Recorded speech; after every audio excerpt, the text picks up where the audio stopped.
அருளமுதமாக வழங்கப்படுகிறது.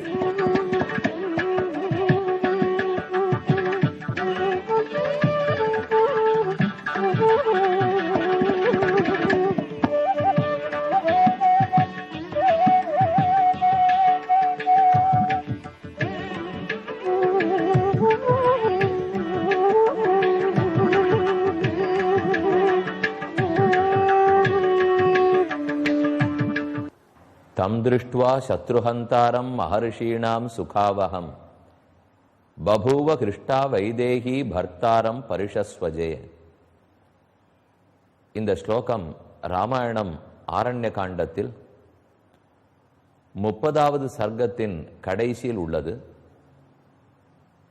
ரிஷிகளுக்கு கொடுத்த வாக்குறுதியை, தன் திருவாக்கை காப்பாற்றினான் ராமன். தீயவர்களான அரக்கர்களை அழித்து ரிஷிகளுடைய வாழ்வுக்கே வழிகாட்டினான். ஒரு தாய்க்கும் தந்தைக்கும் மகனோ மகளோ இருந்தால் அவர்களை காப்பதில் பெரும் ஈடுபாடு, ஊக்கம் தாய்க்குத்தான் அதிகமாக இருக்கும். பின்னால் தான் தந்தை முயற்சிப்பார். தந்தை தன் மக்களுக்கு எவ்வளவு நன்மை செய்தாலும் அது கண்டு முதலில் இன்பப்படுபவள், மகிழ்பவள் தாய். ராமனே தந்தை, சீதையே நமக்கெல்லாம் தாய். ரிஷிகள் அனைவருக்கும் அவர்கள்தான் பெற்றோர். தன் குழந்தைகளான ரிஷிகளை ராமன் ரட்சித்து விட்டான். இது கண்ட சீதைக்கு பேருவகை. ராமனையே அணைத்து கொண்டாள். ராமனின் திருமேனி முழுவதும் பட்டிருந்த ரணம், காயங்களெல்லாம் ஆறிப்போயின. ரசிகர்கள் கூறுகிறார்கள், இந்த ரகசியம் ருக்மிணிக்கு தெரியாமல் போயிற்றே. கண்ணன் அர்ஜுனனுடைய தேரின் ஓட்டியாக இருந்து பெருத்த யுத்தத்தை நடத்தி கொண்டிருக்கிறார். பீஷ்மர் விடுத்த அம்புகள் அத்தனையும் அர்ஜுனனின் பேர் படவில்லை. கண்ணன் தன் திருமேனியில் தான் பெற்றுக்கொண்டான். அவன் திருமுகம் முழுவதும் அம்பு கண்களால் பொழிந்து காணப்பட்டது. அதே திருக்கோலத்தில் இன்று திருவல்லிக்கேணியில் பார்த்தசாரதி பெருமாள் உற்சவரை தரிசித்துக் கொள்ளுகிறோம்.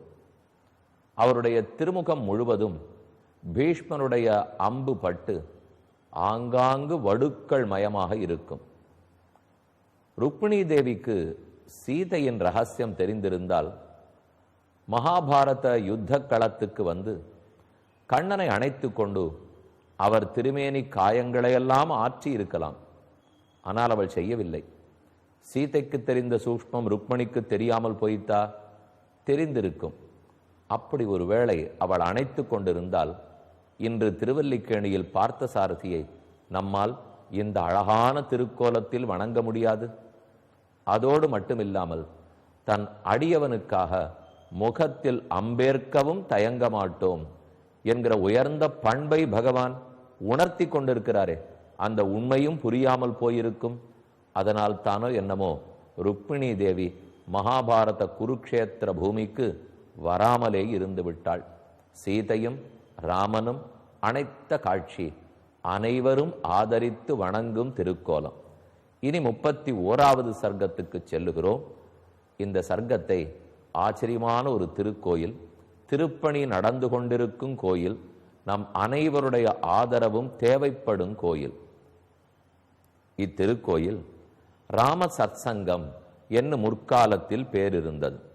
சென்னை திருவள்ளூர் இரயில் மார்க்கத்தில் அண்ணனூர் புகைவண்டி ரயில் நிலையத்திலிருந்து சுமார் 1/2 கிலோமீட்டர் தூரத்தில் இவ்வூர் உள்ளது.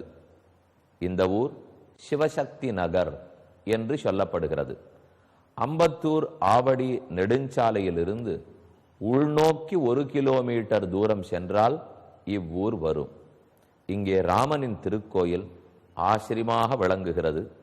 சுற்றுப்புறத்தை எல்லாம் தரிசித்து கொண்டு கோயிலுக்கு முன்னே வருகிறோம். சில காலத்துக்கு முன்னால் கட்டப்பட்ட கோயில். இங்கிருக்கும் ராமபக்தர்கள் சேர்த்து ராம சத்சங்கம், சத் சங்கம் என்னால் ராமனின் குணங்கள், ராமனுடைய கீர்த்தனங்கள், சீதாராமர்களை பற்றின பஜனை, இதை பண்ணும் ஆச்சரியமான ஒரு பஜனை கூடம் சத் சங்கம். அப்படித்தான் முதலில் ஏற்பட்டது.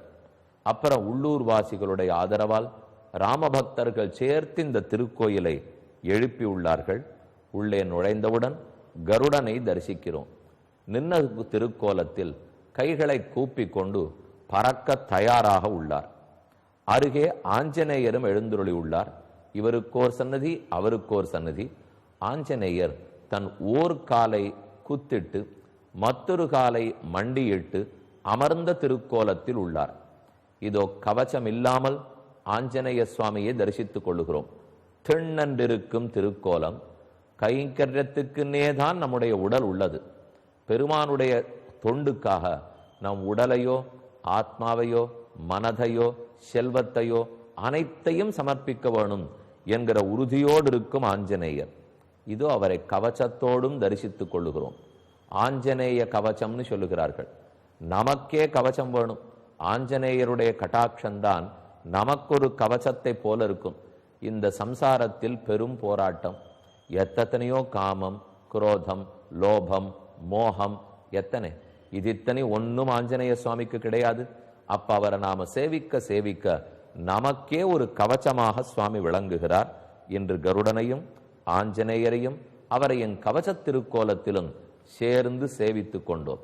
மேற்கொண்டு சன்னிதானத்துக்குள் நுழைவதற்கு முன்னால் 31வது சர்க்கம். 14,000 அரக்கர்களும் மடிந்தார்கள். ஒருத்தனே ஒருத்தன் தப்பித்தான். அகம்பனன் என்று அவனுக்கு பெயர். அவன் மட்டும் ஓடிப்போய் ராவணனிடத்தில் நடந்த கதை முழுக்க கூறுகிறான். ராவணா, உன் ஜனஸ்தானம் அழிந்தது. 14,000 பேர் உன்னோடு இருப்பவர்கள், நீ சொல்படி கேட்பவர்கள், உன் ஆணையை நிறைவேற்றுபவர்கள் இறந்தார்கள். அகம்பனன், அகம்பனன்னா பெயர் காரணம் பார்க்க வேண்டும்.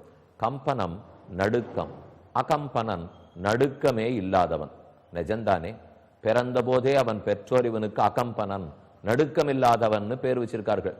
எவ்வளவு நடுக்கம் இல்லாமை, எவ்வளவு தைரியம் இருந்தால் ராவணன் முன்னால் போய் நின்று கொண்டு ராமனின் பெருமை பேசுவான். அதுக்கு நடுக்கம் இல்லாம நிற்கணும் இல்லையா? அப்படிதான் அவன் ராவணனிடத்தை பேசுகிறான். 31வது சர்க்கம். ஸ்வரமான ஸ்ததோகத்வா ஜனஸ்தானாத் அகம்பனஹ பிரவிஷ்ய லங்காம் வேகேன ராவணம் வாக்கியம் அப்ரவீத் ஜனஸ்தான ஸ்திதா ராஜன்னு ராட்சசா பகவோ ஹதாக கரச்ச நிகத சங்கே கதஞ்சித் அகமாகதா. நான் மட்டும் எப்படியோ தப்பித்து வந்து விட்டேன். கரன், தூஷணன், திரிஷிரா 14,000 பேரும் இறந்து போனார்கள். நான் மட்டும் வந்தேன் என்று கூறினான். கதஞ்சித் அகமாகதா. வேடிக்கையா சொல்லுவார்கள். ராவணன் உடனே என்ன கேட்கணும்? ஓ, 14,000 பேர் போயிட்டார்களா? எதனால்? யார் கொன்றார்கள்? என்ன அநியாயம்? இதெல்லாம் கேட்கணும் இல்லையா? ஆனா அவன் புத்தி எப்படி வேலை செய்யறது பாருங்க. மொத்த பேரும் போயிட்டார்கள். அகம்பனா, நீ மட்டும் எப்படி தப்பித்து வந்தாய்? நீயும் போயிருக்க வேண்டியதானே? இதுதான் அவனுடைய கேள்வி. அகம்பனன் பதில் சொல்றார். நான் மூலையிலே ஒரு புடவை கிடந்தது, அதை எடுத்து சுத்தி கொண்டேன். என்னை பெண் என்று நினைத்து ராமன் அடிக்காமல் விட்டான். தப்பித்து ஓடி வந்து விட்டேன். இப்படி ராவணனிடத்திலே கதை கூற அகம்பனமுவாச்சேதம் நிர்தஹன்னிவ தேஜசா தேன பீமம் ஜனஸ்தானம் ஹதம் மம பராசுனா. என் எதிரி யார்? இந்திரனா, சந்திரனா, குபேரனா, பிரம்மாவா? இவர்களாரும் இந்த அட்டூழியத்தை செய்ய தயங்குவார்கள். அப்போது புத்ரோ தசரதஸ்யாஸ்தே சிம்ஹ சன்னனோ யுவா ராமோ நாம மகாஸ்கந்தஹ விருத்தாயத மகாபுஜா. என் அழகா ராமனின் பெருமையை அகம்பனன் பேசும் கட்டம். ராமனுக்கே ஒரு பெருமை உண்டு. சத்ரோ பிரக்யாத வீரியஸ்ய ரஞ்சனீயஸ்ய விக்ரமைகி. சத்ருக்கள் கூட கொண்டாடக்கூடிய பெருமை பெற்றவன். இதோ சத்ரு அகம்பனன். ஆனா அவர் இப்ப கொண்டாடுறாரே. அவர் கூறுகிறார், நீ சொல்லும் இந்திரனோ, சந்திரனோ, குபேரனோ, வருணனோ யாரும் உன்னுடைய ஆட்களை கொல்லவில்லை. தசரதனுடைய திருமகன், அதே போல் ஜானகியினுடைய மணவாளன், ஜனகனுடைய மருமகன் ராமச்சந்திரன், அவன் தான் இத்தனை பேரையும் அழித்தான். சிம்ஹ சிங்கத்தை கூட ஜெயிப்பான், ஆனையும் பிளப்பான். ராமன்னு பெயர். பெருந்தோளினன், பரந்த மார்பு படைத்தவன், கருத்த நிறத்தனன், பெரும் கீர்த்தி உடையவன், ஸ்ரீமான் அதுல்யபல விக்கிரமஹ. அவனுக்கு துலமான சமமான பலமோ தேஜஸோ எங்கும் கண்டதில்லை. ஹதஸ்தேன ஜனஸ்தானே கரச்ச சகதூஷணஹ. உன் ஜனஸ்தானத்தில் கரன், தூஷணன் ஆகிய அனைவரும் அவனால் கொல்லப்பட்டார்கள். தஸ்யானுரூபோ பலவான் ரக்தாக்ஷோ துந்துவிஸ்வனா கனியான் லக்ஷ்மணோ பிராப்தா ராகாச நிபானனஹ. அதோ அவன் கூடவே இருக்கக்கூடிய அவன் தம்பி லக்ஷ்மணன்னு பெயர். இவனுக்கு நிகரான சாமர்த்தியம் படைத்தவன். ஒரே வித்தியாசம், ரெண்டு பேரும் பார்த்தா அச்சில வார்த்தாப்பில் இருப்பார்கள். ஆனா இவர் கருப்பு, அவர் சிகப்பு. அது ஒண்ணுதான் எனக்கு வித்தியாசம் கண்டப்பட்டது. சர்ப்பா பஞ்சானனா பூத்வா பக்ஷயந்தி ஸ்ம ராட்சசான்னு. அவன் அம்பு விடுகிறான், ஆனா வரும்போது அது அம்பாக இருப்பதில்லை, 5 தலை நாகப்பாம்பாக மாறி பிடுங்குகிறது. அவன் ஒரு அம்பு விட்டால் அது அம்பாக இருப்பதில்லை, பெரும் காட்டு தீய போல வந்து கதுவுகிறது. ராமனுடைய அம்பு கண்டு நடங்கி இருக்கிறேன். அப்போது ராவணனுக்கு கோபம் வந்து எழுந்திருந்தான். அகம்பன வச்சஸ்ருத்வா ராவணோ வாக்கியம் அப்ரவீத் கமிஷ்யாமி ஜனஸ்தானம் ராமம் ஹந்தும் சலக்ஷ்மணம். உடனே கோபத்தோடு எழுந்திருந்தவர், இப்போதே ஜனஸ்தானம் செல்லுகிறேன், ராமன் லக்ஷ்மணன் ஆகிய இருவரையும் அழித்து விடுகிறேன், இது சூழ் என்று சொல்லி புறப்பட்டார். அசத்ய குபிதோ ராமஹ விக்ரமேண மகாயசாக நஹிராமோ தசக்ரீவ சக்யோ ஜோதும் ரணே துவயா. மெதுவா அவன் நல்லது சொல்றான். அகம்பனன், எனக்கு தெரிஞ்சு ஒன்னாலே ராமனை ஜெயித்து விட முடியாது, இது நடக்காது, நேரே அவனோடு போரிட்டு நீ ஜெயிக்க மாட்டாய். ரக்ஷசாம்பாபி லோகேன சொர்க்கை பாபஜனைரிவ நதம் வத்தியமஹம் மன்னே சர்வைஹி தேவாசுரைரபி. தேவர்கள், அசுரர்கள், அரக்கர்கள் மொத்த பேர் கூடினாலும் அவனை அழிக்க முடியாது. ஒன்னு செய், வஞ்சகமாகத்தான் முடிக்கணும். சதித்திட்டம் கூறுகிறேன் கேள். பாரியா தஸ்யோத்தமா லோகே சீதா நாம சுமத்தியமா. அழகான அவனுடைய மனைவி சீதை என்ன உலகத்தில் கொண்டாடப்படுகிறாள். நைவதேவீன கந்தர்வி நாப்சரானச்ச பன்னகி. தேவர்களோ கந்தர்வர்களோ எந்த தெய்வ பெண்ணோ கந்தர்வ பெண்ணோ நாகலோகத்து பெண்ணோ யாரும் அழகில் அவளுக்கு சமானமாக மாட்டார்கள். தஸ்யாபஹர பாரியாந்தம் தம் பிரமத்திய மகாவனே சீதையாரகிதோ ராமஹ நச்சைவகி பவிஷ்யதி. அவளை உன் மனைவியாக நீ திருடி கொண்டு வந்து விடு, அவளை அபகரித்து விடு. அவளை இழந்தால் ராமன் உயிரோடு இருக்க மாட்டான். அது ஒன்று தான் வழி, போ ராவணா என்று அகம்பனன் கூற ராவணன் யோசிக்க ஆரம்பிக்கிறார். சதூரேச்ச ஆசிரமம் கத்வா தாட்டகேயம் உபாகமது மாரீச்சேனார்ச்சிதோ ராஜா பக்ஷபோஜ்ஜைர் அமானுஷைஹி. உடனே சிந்தித்தவன், இதற்கு சரியா உதவக்கூடியவர் மாரீச்சன், தாட்டகையினுடைய மகன். ஏற்கனவே ரொம்ப நாள் முன்னாடி பார்த்திருக்கோம். ராமன் விஸ்வாமித்திரருடைய யாகத்தை காத்து கொடுத்த போது மாரீச்சனை கொல்லாமல் ஓட்டிவிட்டார், சுபாகுவை ஒழித்து விட்டார்னு கதை பார்த்திருக்கோம். அந்த தாட்டகையினுடைய மகன்கள் தான் மாரீச்சன், சுபாகு. இப்போதும் அதுல மாரீச்சனைத்தான் உதவி கேட்டு ராவணன் செல்கிறான். ஆரக்ஷோமே ஹதாஸ்தாத ராமேண அக்லிஷ்டகாரிணா ஜனஸ்தானம் அவத்தியம் தத் சர்வம் யுதி நிபாதித்தம்.